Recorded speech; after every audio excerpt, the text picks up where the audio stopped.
Halo semuanya, perkenalkan kami dari Universitas Pacung. Kali ini kami membuat video untuk mereview sebuah buku.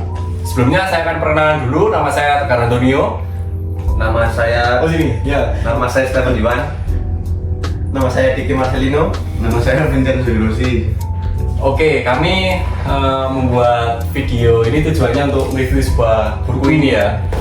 Jadi kami akan mereview sebuah buku, sebuah seni untuk bersikap bodoh amat dari Mark Manson. Jadi buku ini kami akan review untuk sebagai tugas apa? Ujian akhir semester mata kuliah ilmu komunikasi. Jadi nanti kami akan hubungkan buku ini dengan ilmu komunikasi itu apa sih kira-kira gitu ya. Oke. Baik, kami akan mulai. Yang pertama, saya akan memulai terlebih dahulu. Jadi buku ini menurut saya sebagai penyelamat anak muda ya. Kenapa kok sebagai penyelamat anak muda? Karena gini, sekarang kita itu tinggal di mana egois itu lebih tinggi daripada yang harus kita lakukan gitu. Maksudnya empati kita gitu loh. Jadi menurutku sekarang anak muda itu egoisnya lebih tinggi dan lebih mendengarkan perkataan orang lain daripada dirinya sendiri gitu loh. Insecure. Lebih ke insecure gitu loh. Nah, dengan buku ini aku udah mulai baca. Nah, buku ini tuh kayak relate banget gitu loh sama kehidupanku sekarang, relate gitu loh, kayak tiap halaman gitu ya aku baca lah, relate banget gitu loh. Ya kayak contohnya saya ambil contohnya dari segi cara kita berpenampilan atau cara kita berkomunikasi dengan orang kayak gitu. Jadi ya sebenarnya kita tuh nggak perlu mendengarkan perkataan orang lain yang nggak bener lah. Jangan menjadi penghambat gitu loh. Maksud saya seperti itu gitu loh. Nah, kalau menurutmu sudah baca buku ini gimana sih? Mulai dari Sotong dulu deh. Gimana? Menurut kamu nih buku ini gimana gitu loh? Kalau saya ya yang membaca buku ini sama-sama, buku ini bagus teman-teman untuk kaum seperti saya, apalagi background keluarga saya yang broken home gitu ya. Oh, berarti kamu broken home ini? Tapi jangan insecure ya. Karena buku ini teman-teman, jadi di zaman sekarang itu banyak sekali orang yang kemakan sama omongan broken home. Jadi mereka jadikan diri mereka sebagai korban gitu. Kayak karena saya broken home, saya merasa lemah dan lain-lain gitu. Jadi harusnya bodo amat. betul, karena jadi setelah saya membaca buku ini, saya dulu sadar gitu teman-teman, harusnya kita itu bukan bodoh amat, itu lebih ke kayak nggak usah dengerin omongan orang lain. Terus ya udah nggak ngapain gitu loh. Just life keep moving lah ya. Berarti cara bersikap ya. Betul, itu bergerak terus teman-teman gitu. Tapi ada hal unik juga ya Masku, dalam banyak kasus gitu loh, kita sebagai anak muda ini banyak masalah sendiri gitu loh. Maksudnya kayak tadi kan nggak semua orang punya masalah yang sama gitu loh. Kayak mungkin teman kita Vincenzo ini udah mengalami masalah broken home, tapi kita belum juga gitu. Berarti kan kita sebagai di lain sisi sebagai orang yang menilai Sotong, kita tidak boleh menilai yang negatif tentang Sotong gitu loh, karena kita tidak mengalami seperti itu gitu loh. Kamu mau dengar ceritaku nggak? Mau. Kalau ini dari buku ini, dari pengalaman hidupku ya. Kalau aku sendiri bersikap bodo amat atau cuek aja itu, apalagi zaman sekarang kan cowok-cowok ini kebanyakan merokok, vape ya. Nah, aku ini nggak yang melakukan seperti itu. Sebenarnya sih itu pilihan hidupku ya. Tapi ada beberapa temanku. Tapi mungkin kalian pernah nggak di posisi itu, kayak misalnya kalau kalian nggak vape, nggak rokok itu? Ya pernah, kurang keren. Nah, itu kalau menurutku, saat aku ini menyikapi kayak hal kayak bodo amat lah. Yang penting aku nggak gitu. Nah, ini jalan itu menurutku relate sama buku ini. Kemarin aku baca-baca itu, oh ya mirip-mirip ya kayak cerita hidupku yang aku pilih itu. Tadi buku ini kayak mengajarkan bodoh amat itu bukan berarti yang kosong gitu ya. Bukan berarti kosong. Bodoh amat dalam arti kita bodoh amat itu jalan yang lebih positif. Kita pilih jalan kita sendiri supaya kita ini tahu potensi kita ini gimana. Bukan yang kayak ikut-ikut aja lah gitu. Jadi kita bodo amat, nggak usah ikut-ikut seperti itu. Jangan FOMO. Kalau Diki gimana Ben? Setelah saya baca keseluruhan buku ini ya, saya relate sama satu pengalaman hidup saya itu. Ini untuk bukan lebih tepatnya ya, cuman kata biarin aja lah omongan orang kayak misalnya pengalamanku ini gini, kayak kinerja atau pekerjaan yang aku lakuin itu kayak jelek atau gak sesuai sama harapan mereka lah. Padahal saya sudah semaksimal mungkin melakukan yang terbaik lah untuk pekerjaan saya gitu. Tapi sama orang lain kok gini ya, itu mungkin masukan ya, tapi menurut saya itu sudah benar-benar semaksimal mungkin dan sesuai dengan aturannya. Jadi saya ambil sisi positifnya lah. Untuk sisi negatifnya jangan sampai dimasukkan ke dalam hati yang terlalu dalam, menjadikan sebuah pembelajaran. Cueknya ya cuek karena tidak usah terlalu dipikir terlalu terus menerus lah, nanti efeknya kedepannya kamu bakal bimbang kayak mau melakukan sesuatu nanti takut salah gitu. Kita harus bersikap bodo amat. Ya cueknya lebih ya lupakan lah, buat ambil sisi positifnya aja. Dari aku. Tapi sesuai pengalamanmu bro ya. Kalau kamu lihat karena bodo amatmu itu dengan bacaanmu itu sesuai dengan thumbnail buku ini loh. Coba kamu lihat. Sebuah seni ya. Sebuah seni itu bersikap bodo amat. Terus yang bawahnya nih lihat ya. Pendekatan yang waras demi menjalani hidup yang baik nih. Waras. Nah, waras yang penting Kuncinya sekarang waras. waras gitu loh. Jadi kayak menurutku kayak pengalamanku tadi gitu loh. Menurutku kayak terkait penampilan kayak sebenarnya aku ini cowok kayak misalnya keluar gitu ya. Aku memperdulikan penampilanku gitu loh. Kayak kadang ada orang yang nggak memperdulikan penampilannya karena Apalagi kamu model. nah, mungkin gitu kan kayak, ya masa sih kita tampil depan orang-orang nggak rapi nggak apa gitu kan itu tapi ini termasuk lingkaran setan gitu loh. Dalam arti kayak lingkaran setan kayak ya sebenarnya aku dari sisi kayak ya mungkin harus berpenampilan yang menarik tapi nggak perlu memikirkan kayak wah harus gini gitu loh. Maksudnya sesuai dengan isinya buku ini gitu loh. Buku ini menceritakan juga kayak ada sebuah lingkaran gitu loh.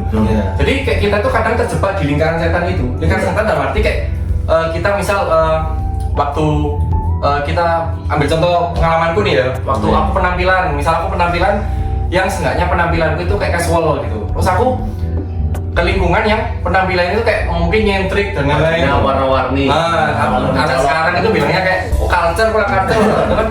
Nah terus aku harus meniru kayak dia gitu loh. Nah nanti kalau aku udah ikut ke dia, ikut style dia, ternyata aku berubah ke tongkrongan lain gitu loh.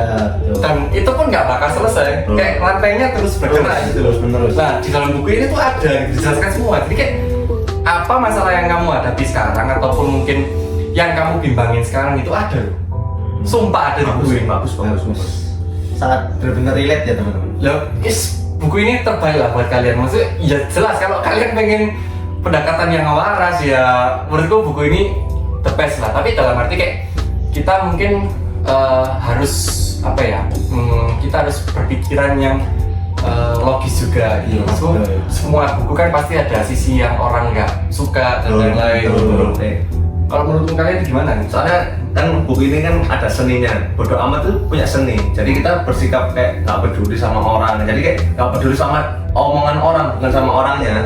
Itu adalah seni kalau menurut di buku ini. Nah, kan aku lihatnya nih Chen ini kan suka sepak bola. Betul. Bagaimana perasaanmu kalau misalnya kamu ini dibandingkan sama pemain yang lain yang lebih bagus di kamu atau intinya permainnya lebih enak lah dari kamu? Itu bagaimana? Jujur kalau dulu sih terpengaruh ya, apalagi di lapangan kan mental juga dipermainkan kan. Jadi kalau dengar omongan sedikit pun itu langsung goyah teman-teman mental gitu. Oke. Itu dari teman kita yang enak banget rasanya. Teman kita yang suka bermain sepak bola. Tadi kita juga menceritakan teman kita yang berprofesi sebagai model. Kalau Vicky? Ya kayak gimana ya, kayak teman-teman itu misalkan di sebuah pekerjaan, suatu lingkup, kalau di lingkungan kuliah misalnya kelompok lah, kayak misalnya kinerjanya kurang baik atau dibandingkan lebih bagus sama kelompok sama sini, lebih bagus sama kelompok sini. Itu risih banget sih. Ya, ganggu banget kan. Kita ya sudah semaksimal mungkin apa yang kita bisa ya kita kerjakan gitu. Gak usah kayak aku harus jadi seperti dia gitu. Kita itu punya value sendiri teman-teman. Jadi ya kita jalani aja yang kita bisa lah. Gak usah kemakan sama omongan orang lain gitu sih. Tapi sedih sih bro, kayak perasaan kayak gitu tuh sedih ya. Maksudnya kayak pas waktu main bola kan di depanmu itu lebih bagus gitu kan kita masih panas kan. Iya. Lah jadinya kayak waktu kita panas mungkin emosi kita sebagai anak muda nggak terkontrol. Akhirnya kita meledak dan itu pun bisa merugikan kita gitu loh. Melakukan hal yang tidak pantas. Jadi yang di luar harusnya kita harus nggak melakukan itu, kita melakukan itu. Jadi kita harus melakukan seni untuk bersikap bodo amat. Nah, Mark Manson ini dia itu menulis buku ini tuh dia mengambil beberapa cerita dari orang-orang tadi guys. Jadi fakta unik buku ini tuh ya, dia tuh kayak banyak melihat cerita orang di berbagai sisi. Ya. Nah buku ini tuh kayak all vision gitu loh, nggak satu visi dari Mark Manson aja gitu loh. POV orang lain di POV orang lain, Ceritanya teman-temannya Mark Manson. cerita orang lain lah. Di sini tuh kayak diceritakan bahwa dulu ada ini gitu di buku ini. Tapi dan hal itu tuh relate dengan apa yang dilakukan orang masa sekarang gitu. Yeah. Jadi buku ini kayak misal dia mengambil pengalaman dari tahun berapa gitu ya, Dan tapi itu bisa relate dengan tahun sekarang gitu. Tetap relate ya. Tetap relate. Cuma masalah tahun depan itu berbeda tapi mirip-mirip gitu loh, intinya sama. Intinya sama. Tentang insecure, tentang gak percaya diri. Nah, uniknya lagi, Manson itu melontarkan argumen bahwa manusia tak sempurna dan terbatas. Tidak semua orang bisa menjadi luar biasa. Nah, Betul. berarti itu plus minus ya? Ya, ada para pemenang dan pecundang di masyarakat. Oh.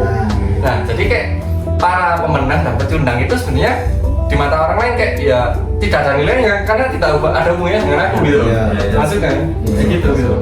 Dan buku ini termasuk faktanya di Indonesia ini nomor 1 loh penjualannya. Oh, Tapi kalian lihat ini. Oh iya. Buku ini terlaris nomor 1 di Indonesia dan di seluruh dunia. Bayangin. Apa karena di Indonesia ini banyak orang insecure? Mungkin bisa jadi. jadi. Tapi karena faktor pertama, kenapa? Egois itu. Nah. Egois dan apa ya? Gengsi lebih ke gengsi gitu loh. Dan biasanya orang pun suka nyinyir. Nah, itu benar. Indonesia banget. Akhirnya suka ngomongin orang, akhirnya orang yang diomongin kena mental. Terusnya orang yang diomongin suka bodo amat. Nah, aku pengen nge-spill buat orang-orang yang lihat video kita gitu loh. Oke. Jadi di beberapa buku ini tuh kayak ada beberapa subpoin kayak gitu kayak kebahagiaan itu tidak masalah, Anda tidak istimewa, nilai penderitaan kayak gitu. Jadi kayak ini tuh sebenarnya buku ini lebih dalam maknanya gitu loh guys. Jadi kayak kita mungkin harus membaca sekitar 2 kali atau 3 kali. Kamu udah baca berapa kali kira-kira? Udah mau 2 kali? 2 kali ya? 1,5 lah. 1,5 lah ya mas. Belum finish. Iya. Aku aja masih sampai bab 6 itu, belum habis. Dan di sini lah kegagalan adalah jalan untuk maju lagi. Jadi kamu mau bahas. Relate banget itu. Masku gini loh, banyak yang bilang lebih baik juara 3 daripada juara 2. Nah, menurutku gini guys, dalam pandangan buku ini ya sebagai masih cara kita berkomunikasi juga gitu loh. Kenapa kok juara 3 lebih baik daripada juara 2? Karena juara 2 hasil kalah dari juara pertama gitu loh. Tapi karena buku ini bilang kegagalan itu bukanlah akhir atau apa, itu benar gitu loh. Tapi ya balik lagi, kalau saya dibilang, oh kalau kamu juara 2 ya saya nggak masalah sebenarnya kayak gitu. Kalau menurut kalian gimana? Kalau ngomong-ngomong tentang gagal, pernah gagal nggak dari tim judo? Sering. Nah, kali gagal. Ya. Apalagi di dunia olahraga itu ada yang namanya kalah, ada yang namanya nggak terpilih dan lain-lain, itu sering banget. Tapi yang paling penting tuh gimana sih caranya aku Comeback. menanggulangi kegagalan itu gitu sampai sekarang gitu. Kalau kalian gimana? Kalau dari aku sendiri gagal. Aku sendiri kan sekarang lagi bermain investasi. Oh, itu pasti. Investasi ini yang aku pilih ini resikonya sangat tinggi.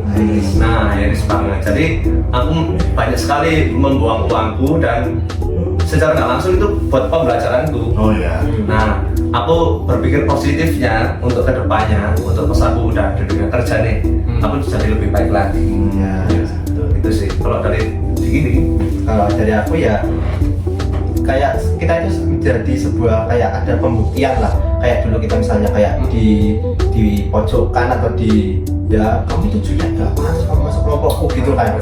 Nah terus aku kan selalu ya mampu improve bisa, jadi kayak orang-orang lain itu malah loh kok malah bagus. Nah gitu kita itu harus sampai benar-benar di mata mereka itu oh orang ini kok semakin improve ya, berubah gitu. Gak sesuai apa yang diekspektasikan oleh mereka jadi ya itu sih.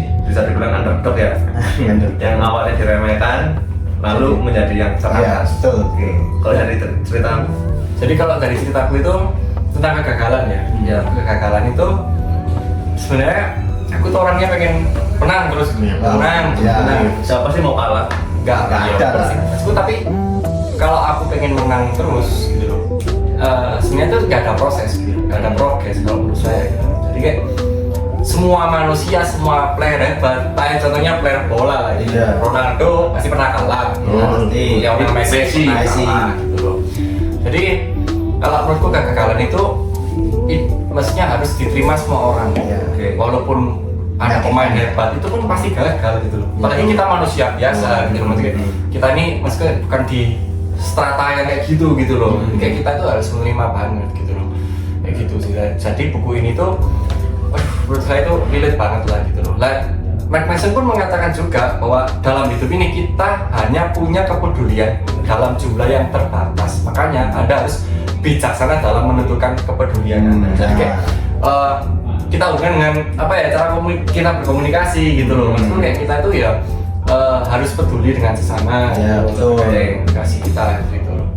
Dan Manson menciptakan momen perbincangan yang serius mendalam dibungkus dengan cerita yang menghibur dan kekinian. Ya. Nah maksudnya gini, buku ini tuh kenapa kok dia bisa laku, laris di Indonesia dan di dunia, karena dia itu ceritanya dalam buku ini juga termasuk bisa dibaca dengan generasi semua, bisa semua oleh generasi gitu loh. Tapi saya menyarankan kalau kalian udah baca, kalau buku ini tuh lebih cocok dibaca untuk mahasiswa karena dengan bahasa yang berat gitu. Tapi kalau kalian sebagai anak SMA mau baca itu tidak apa-apa, mungkin melatih cara kalian membaca, cara kalian berpikir gitu, cara kalian cerita kepada teman kalian gitu loh. Tapi jangan sampai cerita yang tidak benar gitu loh. Tapi ngomong-ngomong nih ya, kita kan dari tadi udah ngomong-ngomong. Coba saya tanya kesimpulan dari buku ini gimana dari Diki dulu. Dari aku buku ini sangat bagus ya teman-teman. Jadi kayak memang relate banget sama kehidupan anak muda sekarang yang merasa insecure dan gimana sih cara menanggapinya, semua ada di dalam buku ini. Dan melatih ilmu komunikasi kita sesuai dengan mata kuliah ini.